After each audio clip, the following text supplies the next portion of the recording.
শিশু রামিসা ধর্ষণ ও হত্যায় সোহেল স্বপ্না দম্পতির মৃত্যুদণ্ড, সন্তুষ্ট বাবা। 3 মাসের মধ্যে রায় কার্যকর সম্ভব, জানিয়েছেন আইনমন্ত্রী।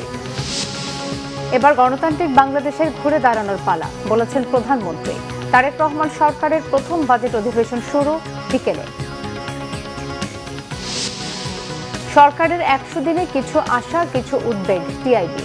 ঋণ খেলাপি, ফৌজদারি অপরাধে অভিযুক্ত সহ বিতর্কিতদের মন্ত্রিত্ব দেওয়ার সমালোচনা। দেশের বিভিন্ন সীমান্তে আজও বিএসএফ এর পুশিনের অপচেষ্টা, রুখে দিচ্ছে বিজিবি, আনসার সহ সাধারণ জনগণ।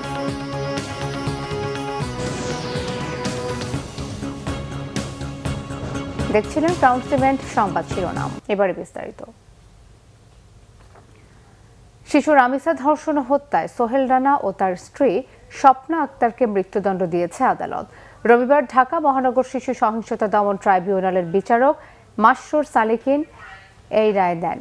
রায়ে রাষ্ট্রপক্ষ এবং রাষ্ট্রনিযুক্ত আসামি পক্ষের আইনজীবী উভয়ই সন্তুষ্ট। রায় দ্রুততম সময়ের কার্যকরের দাবি করেছেন রামিসার বাবা। রিপোর্ট জিয়া খানের। রামিসা ধর্ষণ ও হত্যা মামলার রায়কে ঘিরে রবিবার সকাল থেকে পুরান ঢাকার আদালত পাড়ায় সতর্ক অবস্থানে ছিল আইনশৃঙ্খলা বাহিনী। সকাল 8:30টার দিকে কড়া পুলিশি পাহারায় আদালতে নিয়ে আসা হয় আসামি সোহেল রানা ও তার স্ত্রী স্বপ্না আক্তারকে। তাদেরকে রাখা হয় গারদখানায়। রায় ঘোষণার সময় 2 আসামিকে হাজির করা হয় ট্রাইব্যুনালে। রায় পড়ার সময় ট্রাইব্যুনালে উপস্থিত ছিলেন রামিসার স্বজনরা। রায়ে 2 আসামিকেই সর্বোচ্চ শাস্তি দেন বিচারক। একই সাথে আসামি সোহেল রানাকে 5 লাখ টাকা ও তার স্ত্রী স্বপ্না আক্তারকে 2 লাখ টাকা অর্থদণ্ড দেন। দয়া দাক্ষিণ্য না দেখিয়ে সিভিয়ার পানিশমেন্ট দিতে হবে এবং তারই নিরিখে মাননীয় ট্রাইব্যুনাল তার স্বীয় বিবেচনায় এবং তার নিজস্ব জুরিসডিকশনে এই মৃত্যুদণ্ডে দণ্ডিত করেছেন উভয় আসামিকে। সকল সাক্ষ্য বিশ্লেষণ করে এই সিদ্ধান্তে উপনীত হয়ে রায় দিয়েছেন এবং আমরা প্রসিকিউশন পক্ষে রায়ে সন্তুষ্ট। এই মামলার পরবর্তী কার্যক্রম হাইকোর্ট বিভাগে যাবে, আপিল বিভাগে যাবে এবং পরবর্তী পর্যায়ে রাষ্ট্রপতির নিকট যাবে কিনা সেটার এই যে প্রসেস, এটা হলো ইন অ্যাকর্ডেন্স উইথ ল। এই ইন অ্যাকর্ডেন্স উইথ ল এর যে ডিউ প্রসেস অফ ল, এটাকে আমরা কিন্তু বাইপাস করতে পারবো না। রামিসা হত্যায় আসামি স্বপ্না আক্তার সহযোগী হলেও তার কেন সর্বোচ্চ শাস্তি হলো তারও ব্যাখ্যা দেন মহানগর পিপি। নারী শিশু নির্যাতন দমন আইনে আছে যে 9-এর 2 ধারায় যেই অপরাধটি হবে, এই অপরাধকারী যেই শাস্তি বিধান হবে এবং তাকে ওই ঘটনায় নারী শিশু নির্যাতন দমন আইনের 30 ধারায় বলা আছে যে সহযোগিতা করবে, সহায়তা করবে, তাকেও একই দণ্ডে দণ্ডিত করা যাবে। বিচার কাজকে সহযোগিতার উদ্দেশ্যে আসামির পক্ষে রাষ্ট্রনিযুক্ত আইনজীবী হিসেবে কাজ করেছেন বলে দাবি এই কৌশলীর।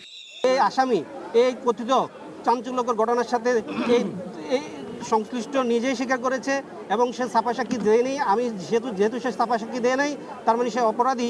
যে অপরাধী প্রকৃত তার সাজা পেয়েছে, ন্যায় বিচার নিশ্চিত হয়েছে আমি মনে করি। রায়ের পর নিজের প্রতিক্রিয়া জানান রামিসার বাবা। আমি আলহামদুলিল্লাহ 100% খুশি এবং এই রায় বাস্তবায়ন হলে আমি সম্পূর্ণভাবে আমার মনের প্রত্যাশা, যে রায় এবং কার্যকর হলে মনের প্রত্যাশা, আমার আকাঙ্ক্ষা সেটা মিটবে। রায় ঘোষণার আগে থেকে আদালত পাড়ায় বিচার প্রার্থী ও সাধারণ মানুষের উপস্থিতি ছিল পর্যাপ্ত। শিশু রামিসাকে ধর্ষণ ও হত্যার মাত্র 19 দিনের মাথায় আলোচিত মামলার রায় বিচারক। এ রায় দৃষ্টান্ত হয়ে থাকে মনে করেন বিচার প্রত্যাশীরা। দৃষ্টান্তমূলক এ রায়ের কারণে অপরাধীরা ভবিষ্যতে এ ধরনের অপরাধ থেকে বিরত থাকবে।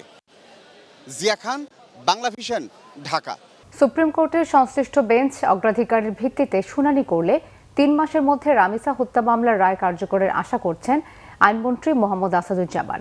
রামিসা হত্যা মামলা 6 কার্যদিবসে সম্পন্ন করা দেশের বিচার বিভাগের ইতিহাসে একটি মাইলফলক বলেও মন্তব্য করেন তিনি। রামিসা হত্যাকাণ্ডের রায়ের পর রবিবার সচিবালয়ে সাংবাদিকদের কাছে এই মন্তব্য করেন আইনমন্ত্রী। প্রত্যেকটা ধাপ পেরিয়ে আমরা 6 কার্যদিবসের মধ্যে বিচার প্রক্রিয়া সম্পন্ন করেছি এবং এই বিচারে এই ঘোষিত শাস্তিতে আমরা আপাতত সন্তুষ্ট। আশা করি এটা উচ্চ আদালতে গেলেও এই রায় কার্যকর থাকবে। আমার প্রত্যাশা আগামী 3 মাসের মধ্যে করা সম্ভব, যদি সুপ্রিম কোর্টের সংশ্লিষ্ট বেঞ্চ এটাকে প্রায়োরিটি দিয়ে শুনানি করেন। এদিকে রামিসা হত্যা মামলার দ্রুত রায়ে আইনের শাসন প্রতিষ্ঠিত হয়েছে বলে মন্তব্য করেছেন স্বরাষ্ট্রমন্ত্রী সালাউদ্দিন আহমেদ। এজন্য পুলিশকে পুরস্কৃত করা হবে বলেও জানান তিনি। সচিবালয়ে সাংবাদিকদের এসব কথা বলেন স্বরাষ্ট্রমন্ত্রী। হত্যা, ধর্ষণ এবং হত্যা যে নৃশংস হত্যাকাণ্ড নিয়ে সারা দেশে একটা তোলপাড় অবস্থা সৃষ্টি হয়েছে। জনপ্রত্যাশা অনুযায়ী আমরা অত্যন্ত সংক্ষিপ্ত সময়ের মধ্যে দ্রুততার সাথে ডিএনএ টেস্ট করে পোস্টমর্টম রিপোর্ট এবং চার্জশিট কোর্টে দাখিল করে আমরা খুব সংক্ষিপ্ত সময়ের মধ্যে এই বিচার কার্য পরিচালনায় সহযোগিতা করেছি। বিচার করেছে আদালত। এখানে যেহেতু আসামি 2 জন, যেহেতু 164 স্বীকারোক্তিমূলক জবানবন্দি রেকর্ডেড করা হয়েছে, ডিএনএ টেস্ট এবং পোস্টমর্টম রিপোর্ট হয়েছে, সবকিছু মিলিয়ে এই মামলাটা খুব বেশি কঠিন কিছু ছিল না প্রমাণ করা। আমরা প্রমাণ করতে সক্ষম হয়েছি এবং আদালত ন্যায় বিচার করেছে, আসামিদের মৃত্যুদণ্ড দিয়েছে। এখন আমরা বলতে পারি যে বাংলাদেশের এই বিচারিক ইতিহাসে এবং পুলিশের গ্রেপ্তার এবং তদন্তের কার্যক্রমের ইতিহাসে এটা একটা মাইল ফলক। এভাবেই আমরা ইনশাআল্লাহ জনপ্রত্যাশা অনুযায়ী দেশে আইনের শাসন প্রতিষ্ঠা করতে চাই। আশা করি আমরা সকলের সহযোগিতা পাব। প্রধানমন্ত্রী তারেক রহমান বলেছেন, দীর্ঘ 1.5 দশকেরও বেশি সময়ে ফ্যাসিবাদী শাসন শোষণ শুধুমাত্র দেশের জনগণের গণতান্ত্রিক রাজনৈতিক অধিকারই কেড়ে নেয়নি, কিংবা দেশের সাংবিধানিক এবং বিধিবদ্ধ প্রতিষ্ঠানগুলোকে অকার্যকর করে দেয়নি, দেশের শিক্ষা ব্যবস্থাকেও বিপর্যস্ত করে দিয়েছে। গণতান্ত্রিক বাংলাদেশে এবার ঘুরে দাঁড়ানোর পালা। তিনি বলেন, শিক্ষায় বিজ্ঞান ও প্রযুক্তিতে প্রস্তুত হতে হবে, নইলে আগামী দিনে টিকে থাকা কঠিন হবে। আরও জানাচ্ছেন জাহাঙ্গীর আকন্দ। রাজধানীর আগারগাঁওয়ে চীনমৈত্রী সম্মেলন কেন্দ্রে জাতীয় বিশ্ববিদ্যালয়ের কারিকুলামে দক্ষতা ভিত্তিক শিক্ষা বিষয়ক শিক্ষক প্রশিক্ষণ কার্যক্রমের উদ্বোধন করেন প্রধানমন্ত্রী তারেক রহমান। এ সময় প্রধানমন্ত্রী বলেন, শিক্ষকের জ্ঞান, দক্ষতা, সততা ও অঙ্গীকারের উপর শিক্ষা ব্যবস্থার সাফল্য অনেকটাই নির্ভর করে। একটি জ্ঞান ভিত্তিক রাষ্ট্র ও সমাজ গড়ে তোলার উপর গুরুত্ব আরোপ করেন প্রধানমন্ত্রী। দীর্ঘ 1.5 দশকের বেশি সময়ে ফ্যাসিবাদী শাসন শোষণ শুধুমাত্র দেশের জনগণের গণতান্ত্রিক রাজনৈতিক অধিকারই কেড়ে নেয়নি, বরং অন্যান্য প্রতিষ্ঠানগুলোর মতন শিক্ষা ব্যবস্থাকেও প্রায় ধ্বংসপ্রাপ্ত করে দিয়েছিল। গণতান্ত্রিক বাংলাদেশে এবার অবশ্যই আমাদের ঘুরে দাঁড়ানোর পালা। প্রধানমন্ত্রী বলেন, কৃত্রিম বুদ্ধিমত্তা বা এআই নানামুখী চ্যালেঞ্জ তৈরি করেছে, সেজন্য প্রযুক্তি নির্ভর শিক্ষা ব্যবস্থা গড়ে তুলতে হবে। বিশ্ব এখন 4র্থ বিপ্লবের যুগে প্রবেশ করছে। কৃত্রিম বুদ্ধিমত্তা বা আর্টিফিশিয়াল ইন্টেলিজেন্সের অবাধ প্রসার ও ব্যবহার বর্তমানে মানুষের জন্য নানামুখী চ্যালেঞ্জ তৈরি করেছে। অটোমেশন এবং এআই চালিত প্রযুক্তির কারণে হয়তো অনেক পুরনো পেশায় কর্মসংস্থান যেমন ঝুঁকির মুখে পড়েছে কিংবা অবলুপ্ত হয়েছে, একই সঙ্গে প্রচুর পরিমাণ নতুন নতুন ক্ষেত্রে কর্মসংস্থানের সুযোগও হয়তো সৃষ্টি হয়েছে। সুতরাং প্রযুক্তিগত বিপ্লব মোকাবেলায় সার্টিফিকেট নির্ভর শিক্ষা ব্যবস্থার পরিবর্তে বর্তমানে দক্ষতা ভিত্তিক, প্রযুক্তি নির্ভর এবং বাস্তব ও কর্মমুখী শিক্ষা ব্যবস্থার গড়ে তোলার মনে হয় কোনো বিকল্প নেই। বর্তমান সরকার মনে করে artificial intelligence, cyber security and forensic science, programming, digital entrepreneurship, digital communication, cognitive empowerment, presentation skill, leadership এবং ফাইন্যান্সিয়াল লিটারেসির মতন সফট স্কিলের বিষয়সমূহ ছাড়া শিক্ষা কারিকুলাম মনে হয় পূর্ণাঙ্গ হয়ে উঠতে পারে না। আগামী দিনগুলোতে এইসব বিষয়গুলি সম্পর্কে উদাসীন থাকলে কর্মে সাফল্য অর্জন বোধহয় অসম্ভব হতে পারে। এমন বাস্তবতায় বর্তমান সরকার অগ্রাধিকার ভিত্তিতে প্রাথমিক পর্যায় থেকে শুরু করে সর্বোচ্চ স্তর পর্যন্ত শিক্ষা কারিকুলামকে বাস্তব ভিত্তিক, বহুমুখী, কর্মমুখী এবং প্রযুক্তি নির্ভর করার কাজ ইতিমধ্যে শুরু করেছে। তারেক রহমান বলেন, প্রযুক্তিগত উৎকর্ষতার এই চলমান সময়ে শিক্ষা ব্যবস্থার আধুনিকায়ন জরুরি। একজন মানবিক মানুষ হয়ে ওঠার জন্য নৈতিক শিক্ষার বিকল্প নেই বলে মন্তব্য করেন তিনি। উচ্চশিক্ষা গ্রহণ করে প্রতি বছর বিশ্ববিদ্যালয়গুলো থেকে লক্ষ লক্ষ শিক্ষার্থী বের হয়। উচ্চশিক্ষা নিয়েও শিক্ষিত শিক্ষার্থীদের অনেককে বেকার থাকতে হয় দুঃখজনকভাবে। এর কারণ হিসেবে অনেকেই মনে করেন সর্বোচ্চ একাডেমিক সার্টিফিকেট অর্জন করলেও ব্যবহারিক, প্রায়োগিক কিংবা প্রযুক্তিগত দক্ষতা অর্জন করতে না পারাই শিক্ষিত মধ্যে বেকারত্বের হার বেশি হওয়ার অন্যতম কারণ। সুতরাং পরিস্থিতি বিবেচনা করে উচ্চশিক্ষা ব্যবস্থাকে বাস্তবমুখী করার লক্ষ্যে বর্তমান সরকার অ্যাপ্রেন্টিসশিপ, ইন্টার্নশিপ এবং ইন্ডাস্ট্রি একাডেমিয়া সহযোগিতা বাড়াতে কার্যকর পদক্ষেপ নিতে চায়। সরকার ক্যাম্পাস থেকে ব্যবসায়িক উদ্যোক্তা তৈরি করারও বহুমুখী উদ্যোগ গ্রহণ করছে। এরই অংশ হিসেবে সরকার কলেজ এবং বিশ্ববিদ্যালয় ইনোভেটিভ বিজনেস আইডিয়া বাণিজ্যিকরণ করতে প্রতিযোগিতামূলক প্রক্রিয়ায় সিড ফান্ডিং বা ইনোভেশন গ্রান্ট প্রদানের সিদ্ধান্ত নিয়েছে।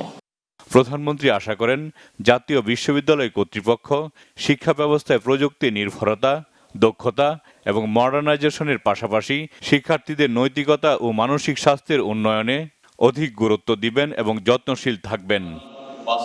জাহাঙ্গীর আকন্দ, বাংলাভিশন, ঢাকা। ত্রয়োদশ জাতীয় সংসদের দ্বিতীয় ও বিএনপি সরকারের প্রথম বাজেট অধিবেশন বসছে আজ।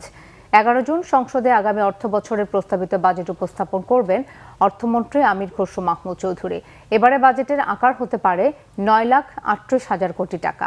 এতে রাজস্ব লক্ষ্যমাত্রা 6,95,000 কোটি টাকা। এর মধ্যে এনবিআর থেকে আয় ধরা হচ্ছে 6,04,000 কোটি টাকা। এবারে বাজেটে ঘাটতি ধরা হয়েছে 2,43,000 কোটি টাকা। চলতি অধিবেশনে বাজেট পাস ছাড়াও সংবিধান সংস্কারের বিষয়ে আলোচনা হতে পারে। আজ বেলা 3টায় স্পিকার হাফিজউদ্দিন আহমদের সভাপতিত্বে বাজেট অধিবেশন শুরু হবে। সরকারের 100 দিনের মধ্যে দুর্নীতি দমন কমিশন, মানবাধিকার কমিশন ও তথ্য কমিশনের মতো গুরুত্বপূর্ণ কমিশন গঠনের জন্য দৃশ্যমান উদ্যোগ না নেয়ায় দুর্নীতি নিয়ন্ত্রণ, মানবাধিকার সংরক্ষণ ও অবাধ তথ্য প্রবাহ নিশ্চিতকরণে দীর্ঘমেয়াদী ঝুঁকি দেখছে ট্রান্সপারেন্সি ইন্টারন্যাশনাল বাংলাদেশ টিআইবি। ত্রয়োদশ জাতীয় সংসদ নির্বাচন পরবর্তী সরকারের 100 দিন উপলক্ষে সুশাসন প্রতিষ্ঠা ও দুর্নীতি বিরোধী প্রতিশ্রুতি বাস্তবায়ন পর্যবেক্ষণে এই তথ্য তুলে ধরা হয়েছে। সংবাদ সম্মেলনে টিআইবি নির্বাহী পরিচালক ডক্টর ইফতেখারুজ্জামান বলেন, সার্বিক বিবেচনায় সরকারের 100 দিন একদিকে আশা জাগানো এবং সম্ভাবনাময়, অন্যদিকে সুশাসন, দুর্নীতি প্রতিরোধ ও বিশেষ করে জবাবদিহিমূলক সরকার প্রতিষ্ঠার প্রত্যাশা পূরণে সুনির্দিষ্ট উদ্যোগের ঘাটতি উদ্বেগজনক বলেও মন্তব্য করেন তিনি। গবেষণায় জাতীয় সংসদ, বিচার বিভাগ, স্থানীয় সরকার নির্বাহী বিভাগ, দেশের বিচার বিভাগ, সুশাসন প্রতিষ্ঠা, দুর্নীতি প্রতিরোধ, অর্থ পাচার, গণমাধ্যম ও মত প্রকাশের স্বাধীনতা সহ নানা বিষয় উঠে আসে। এসবের দেশে ধর্ষণের ঘটনা বেড়ে যাওয়া এবং মানবাধিকার লঙ্ঘনের পরিস্থিতি নিয়ে উদ্বেগ প্রকাশ করে টিআইবি। মন্ত্রিসভায় কয়েকজন ঋণখেলাপি, ফৌজদারি অপরাধে অভিযুক্ত সহ বিতর্কিত ও সমালোচিত ব্যক্তিকে নিয়োগ দেওয়া হয়েছে বলেও অভিযোগ করা হয়। সরকারের জন্য বিব্রতকর বলে আমরা মনে করি। সরকার নিজেদের কি প্রশ্ন করা উচিত যে আসলে মানুষকে কি বার্তা দিচ্ছে, সাধারণ মানুষকে কি বার্তা দিচ্ছে, আর দুর্নীতিগ্রস্ত যারা তাদেরকে কি বার্তা দিচ্ছে। আমরা মনে করি দুর্নীতিগ্রস্ত যারা তাদেরকে বলছি তোমাদেরকে আমরা সুরক্ষা দিচ্ছি, আর যারা সাধারণ মানুষ তাদেরকে বলছে দুর্নীতি একটা স্বাভাবিকতা। সো এই অবস্থান থেকে সরকারের সরে আসা উচিত অনতিবিলম্বে। সরকারের 100 দিন একদিক থেকে আশা জাগা নেওয়া ও সম্ভাবনাময়, তবে অন্যদিকে যেটা আমরা দেখছি সুশাসন, দুর্নীতি প্রতিরোধ এবং বিশেষ করে জবাবদিহিমূলক সরকার প্রতিষ্ঠান প্রত্যাশা পূরণে সুনির্দিষ্ট পথরেখা বা উদ্যোগের ঘাটতি বিবেচনায় উদ্বেগজনক একটা অবস্থা আমরা দেখতে পাচ্ছি। দেশের বিভিন্ন সীমান্তে আজও পুশিনের অপচেষ্টা চালিয়েছে বিএসএফ, তবে রুখে দিয়েছে বিজিবি ও স্থানীয়রা। চাঁপাইনবাবগঞ্জ সীমান্তে সর্বোচ্চ সতর্ক অবস্থানে রয়েছে বিজিবি।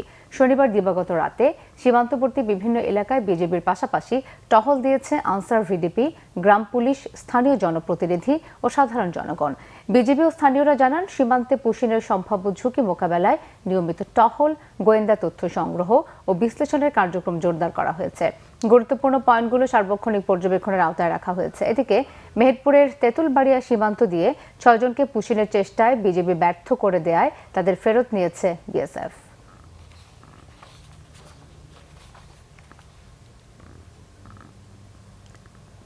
ঈদুল আজহায় ৩৯৪টি সড়ক দুর্ঘটনায় ৪০২ জন নিহত, ১,২৯৪ জন আহত হয়েছে বলে জানিয়েছে বাংলাদেশ যাত্রী কল্যাণ সমিতি। সকালে ঢাকা রিপোর্টার্স ইউনিটিতে এক সংবাদ সম্মেলনে এই তথ্য জানান সংগঠনটির মহাসচিব মোহাম্মদ মোজাম্মেল হক। এ সময় তিনি বলেন, বিগত ঈদুল আজহার তুলনায় এবার ৩.৯৫% দুর্ঘটনা বেড়েছে। তবে এবারও দুর্ঘটনার শীর্ষে ছিল মোটরসাইকেল, যা মোট ৩৮.৮৩% বলে জানান তিনি। এবারের ঈদযাত্রায় বিগত সময়ের তুলনায় অতিরিক্ত ভাড়া নেওয়ার প্রবণতা এবং যাত্রী ভোগান্তি বেশি ছিল বলে অভিযোগ করেন মোজাম্মেল হক। বিগত সরকারের পথ অনুসরণ করে বর্তমান সরকারও নিরাপদ সড়কের পরিপন্থী নতুন আইন করতে যাচ্ছে, যা নিয়ে উদ্বেগ প্রকাশ করে যাত্রী কল্যাণ সমিতি। চট্টগ্রামে ট্রেনের সঙ্গে বালুবাহী ট্রাকের সংঘর্ষের ঘটনায় প্রায় 2 ঘন্টা বন্ধ থাকার পর স্বাভাবিক হয়েছে ট্রেন চলাচল। সকাল 10টার দিকে উপজেলার বড় তাকিয়া ও চিনুকি আস্তানা এলাকায় এই দুর্ঘটনায় চরম ভোগান্তিতে পড়ে যাত্রীরা। স্থানীয়রা জানান, চট্টগ্রাম থেকে ছেড়ে আসা সিলেটগামী পাহাড়িকা এক্সপ্রেস ট্রেনটি লেভেল ক্রসিং পার হওয়ার সময় একটি বালুবাহী ট্রাক লাইনে উঠে পড়ে। এতে ট্রেনের ধাক্কায় ট্রাকটি রেললাইনের ওপর উল্টে যায়। তবে ট্রেন ও ট্রাকের গতি কম থাকায় বড় ধরনের কোনো ক্ষয়ক্ষতি বা হতাহতের ঘটনা ঘটেনি। রেলওয়ে কর্তৃপক্ষ ও আইনশৃঙ্খলা বাহিনী দ্রুত উদ্ধার কাজ শুরুর পর সচল হয় ঢাকামুখী আপ লাইন এবং চট্টগ্রামমুখী ডাউন লাইন। এফসিপিএস প্রশিক্ষণ সংক্রান্ত বিজ্ঞপ্তি 48 ঘন্টার মধ্যে প্রত্যাহার।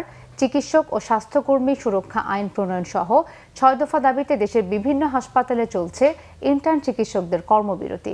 সকাল 8টা থেকে অনির্দিষ্টকালের কর্মবিরতিতে নামেন চট্টগ্রাম মেডিকেল কলেজ হাসপাতালের ইন্টার্ন চিকিৎসকরা। দুপুরে হাসপাতালের প্রধান ফটকের সামনে বিক্ষোভ সমাবেশ করেছেন তারা। দাবি না মানা পর্যন্ত কর্মবিরতি চালিয়ে যাওয়ার ঘোষণা দেন আন্দোলনরতরা। একই পরিস্থিতি সিলেট ওসমানী মেডিকেলেও। তবে আইসিইউ এবং সিসিইউ সহ জরুরি সেবা কর্মসূচির আওতামুক্ত রয়েছে। সকালে সিওমেক প্রশাসনিক ভবনের পাশে অবস্থান নেন আন্দোলনকারীরা। এরপর একটি বিক্ষোভ মিছিল ক্যাম্পাস প্রদক্ষিণ করে। নীলফামারীতেও 6 দফা দাবিতে ইন্টার্ন চিকিৎসকদের অনির্দিষ্টকালের কর্মবিরতি চলছে।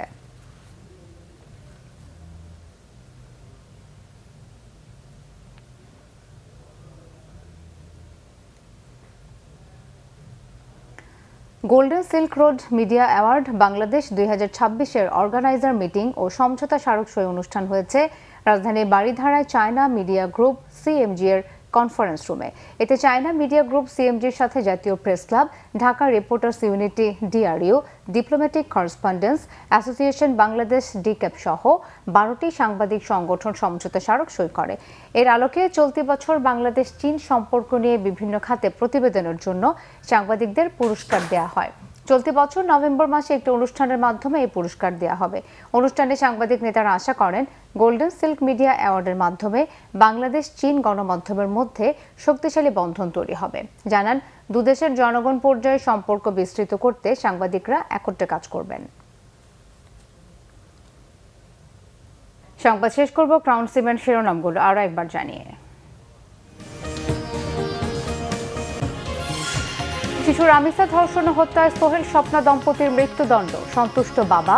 3 মাসের মধ্যে রায় কার্যকর সম্ভব, জানিয়েছেন আইনমন্ত্রী। এবার গণতান্ত্রিক বাংলাদেশের ঘুরে দাঁড়ানোর পালা, বলেছেন প্রধানমন্ত্রী। তারেক রহমান সরকারের প্রথম বাজেট অধিবেশন শুরু বিকেলে। সরকারের 100 দিনে কিছু আশা, কিছু উদ্বেগ টিআইবি। ঋণ খেলাপি, ফৌজদারি অপরাধে অভিযুক্ত সহ বিতর্কিতদের মন্ত্রিত্ব দেওয়ার সমালোচনা। দেশের বিভিন্ন সীমান্তে আজও বিএসএফ এর পুশিনের অপচেষ্টা, রুখে দিচ্ছে বিজিবি, আনসার সহ সাধারণ জনগণ।